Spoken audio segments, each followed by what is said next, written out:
today? I'm doing very well. We're on another trip, and I'm traveling with all the girls, all 111 of us. We have all the suitcases, we got checked in, now we're just waiting for the flight. So thank you so much for the station and to everyone who's helping us be safe on this trip. Also, you guys so much for coming. Oh, Asia here.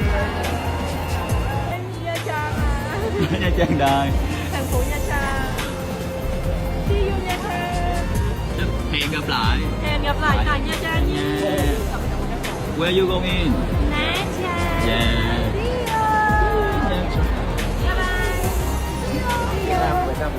Maldives. Ooh.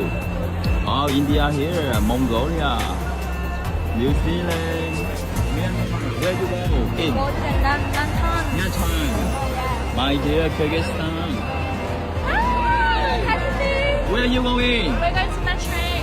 For? We're going there for the final days of our stay. Bye bye. Oh, Asia here.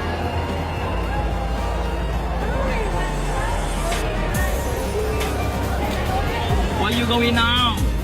Where you going now? Oh, secret.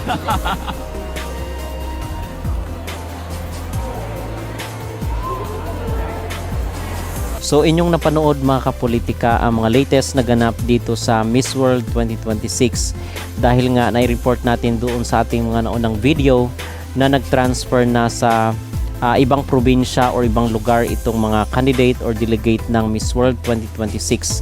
So mula po sa Haiphong is nandito na po sa Nathrang ang mga candidate ng Miss World 2026 at several occasions, several activities at challenges ang kakaharapin ng mga candidate at isa na nga po dyan yung kailang talent show, yung kanilang final dito sa sports event at itong kailang gala dinner bukas na abangan natin. So wala pong major event ang mga candidate ngayong araw dahil nag-transfer, nag-change location lang po ang mga candidate ng Miss World 2026. Pero bukas is abangan natin yung kailang gala dinner dito kung ano ang maging styling, ano ang susuotin ng ating candidate na si Asia Rose Simpson. So far is very positive pa rin tayo at lumalaban mga kapolitika ang ating candidate. Talagang hindi pinanghihinaan ng loob itong si Asia Rose dito despite sa mga circumstances at sa mga pinagdadaanan niya while in the competition. Okay, so yun po yung ating latest dito kay Asia Rose. At panunuorin din po pala natin itong naging reaksyon ng isang Thai dito kay Asia Rose Simpson itong nakarang araw sa kailang event sa top model of the year kasi believe rin po siya dito kay Asia Rose at richly elegant daw itong si Asia base dito sa kanyang naging reaksyon. ฟิลิปปินส์ปะนี่ฟิลิปปินส์ค่ะ อายุ 18 ปีนะคะ โอเค ปีนี้ฟินส่งเด็กมาเลย นี่ชีเดินวิกอินเนอร์ตลอดเลยนะ โอเคคุณหญิงคุณนายมากเลย อุ้ยฉันชอบหมวกอ่ะ อยากได้อ่ะทำซื้อที่ไหนอ่ะ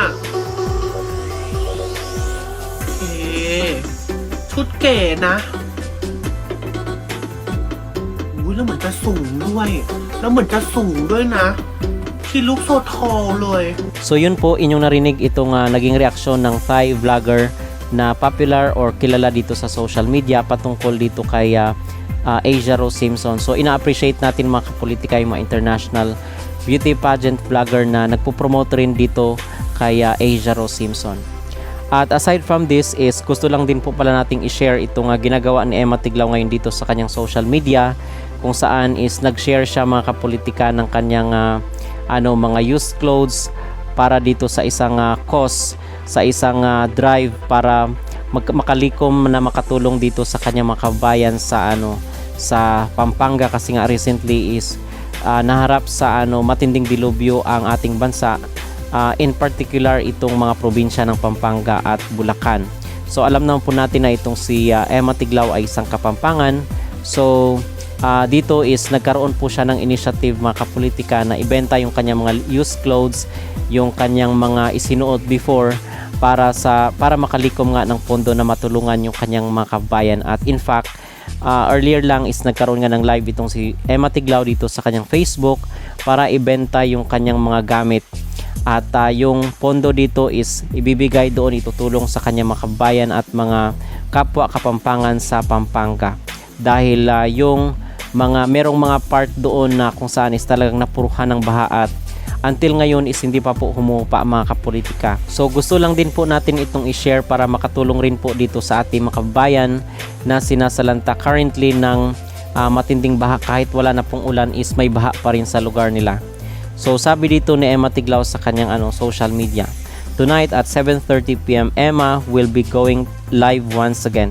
She'll be opening her closet and selling some of her pre-loved dresses, pants, shoes, and more.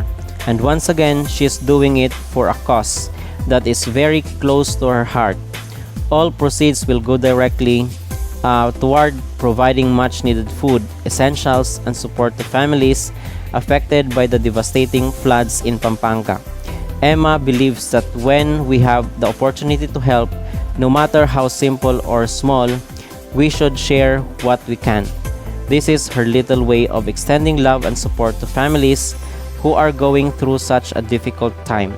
We hope you can join Emma tonight, shop with a purpose, and help turn every purchase into something meaningful.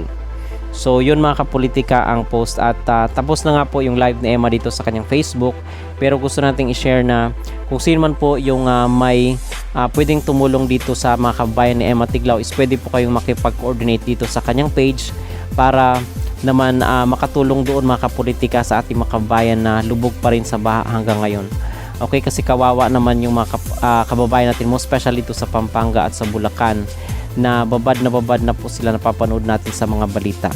Okay, so yun po ang ating latest na update ngayon dito kay Asia Rose Simpson at sa kanyang day 12 ng kompetisyon dito sa Miss World 2026. At itong ginagawa ngayon ni Emma Tiglao na kung saan is meron siyang cause na matulungan yung kanyang mga kabayan dito sa Pampanga na lubog sa baha.